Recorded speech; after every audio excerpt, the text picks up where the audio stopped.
Alright, it's been a while since we looked at any of these, so I'm gonna take another look at them. As you can see, these have all died off. In fact, they look a lot like the front yard ones did, I guess about 2 months ago now. There's a whole lot of algae growing up in this red stuff that was prominent in those as well. So there's not a ton to say about them from the, surface level view, but I'm going to take them inside and look at them under a microscope and see if there's anything interesting to see there. Especially this red stuff I want to get a better look at. I think these have just died off from the heat, similar to the ones in the front yard, especially because they look the same, but it could be a disease issue. But with that said, this carboy terrarium is looking a lot better than these do. And yes, there is a little bit of an air leak in there that could be responsible for the difference, but any disease should be the same.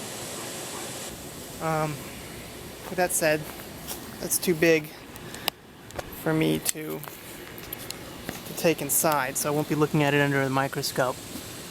But there are some notes.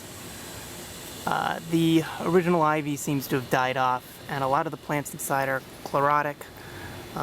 This brown could be disease, but I think it's probably either getting burnt by the sun, you can see the algae's doing the same thing, turning brown, or it could be another vitamin deficiency.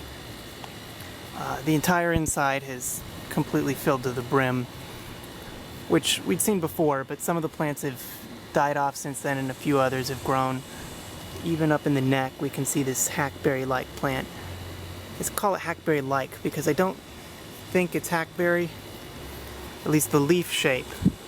This leaf shape here on that plant and here has this kind of tri-lobed shape that doesn't match hackberry, so I'm going to have to look it up to try to figure out what it is.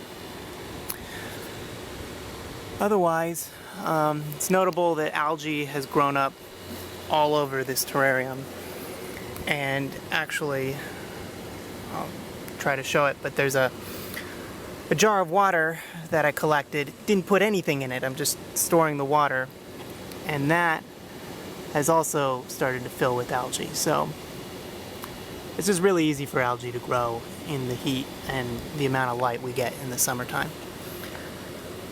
Otherwise, just notable tidbits. There's a little dandelion has sprouted up in the background. It looks like this ivy is not the original ivy. That kind of, you can see this brown leaf here is a remnant of it. But the original has mostly died off and something has grown to replace it. And then the last thing I think is worth noting is that the plants nearest the edge seem to be best, and I think that may be due to roots getting into the sublayer, where they probably have access to some vitamins and nutrients that the plants in the middle, which are blocked by the screen, don't have access to. Anyway, and the last thing is these. Obviously I can't really see any difference because they're lichens and they grow too slowly, but try to view them side by side with some old footage and see if any kind of noticeable difference is obvious.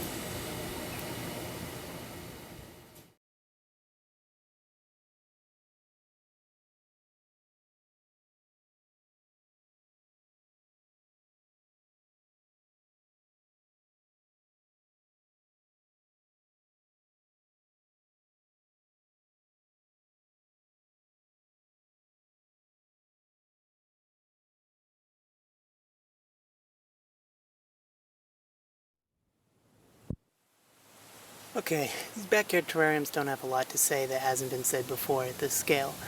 So I'm going to take them inside and look at them under the microscope, same as the other ones on the table.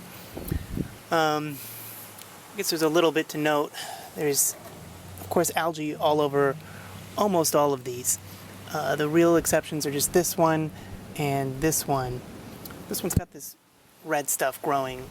In fact, it's pretty prolific, even starting to get into the I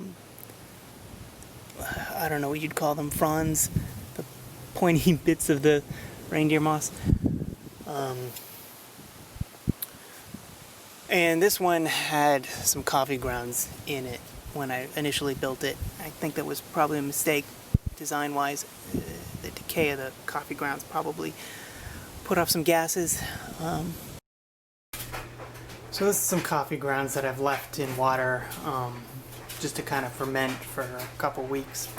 As you can see, it produces a lot of bubbles up near the base, enough to pick up individual grounds and float them to the surface. And every once in a while you'll see a little jet of coffee grounds and gas go flying up. You can see that at the back there.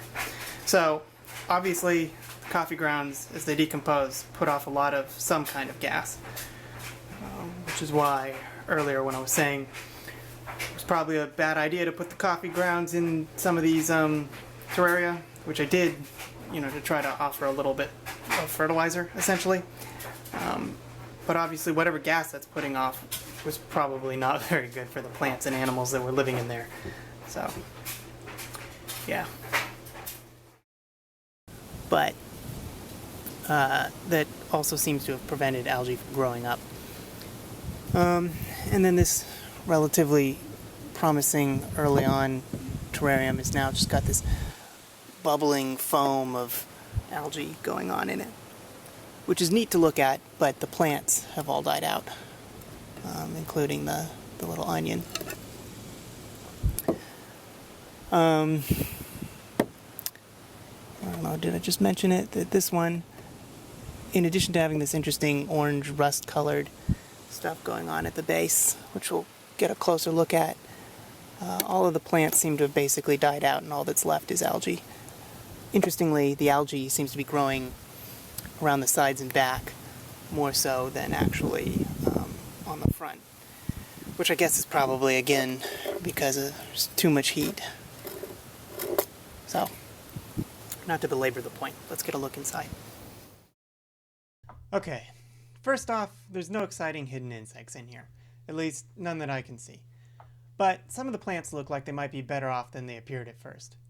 Most of the terrariums look pretty much the same under the microscope. I guess maybe that's good. They're consistent at least. So, what do we see? Well, first there's this red stuff. Here it is in terrarium 302.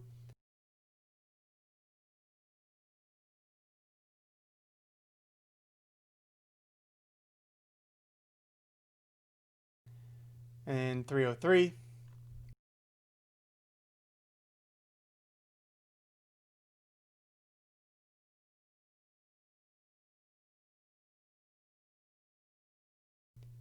And 107, and 206. Unfortunately, the so-called microscope I have isn't powerful enough to see any more detail. I doubt it'd matter though, since I'm looking through the glass terrarium walls, which are thick enough to prevent me from focusing on anything with any real high magnification. With that said, the red stuff looks like red algae to me, so I'm going to continue assuming that that's what it is. There's also this green algae. Interestingly, it seems to form a boundary gap with the red algae wherever they meet.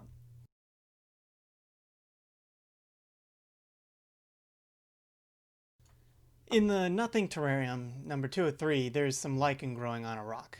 That's good. I was kind of hoping that would happen. There's also some lichen growing on some of the other terrariums. Up close, it mostly looks like a shapeless blob.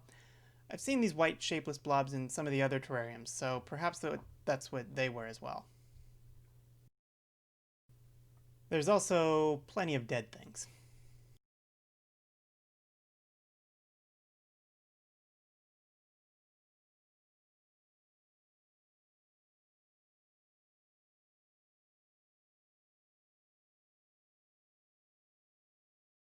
But there's some sign a few of the other lichens are surviving as well. A few of the reindeer moss ends aren't blackened, and there's what looks like a reindeer moss polyp underground. Perhaps a new one reproducing? And in terrarium 106, the surviving plant has some healthy roots. This is interesting to see because I think I've seen dead examples of these roots in some of the other terrariums, so now I know what they were. Unfortunately, that's about all there is to see, or at least pretty much all that I could see. Perhaps if I'd watched longer I might have seen something else, but I spent about a half an hour with each of these and this was all I saw in that entire time. In conclusion, most of these terrariums are still alive, but their ecosystems aren't exactly vibrant. And that's all. Until the next update.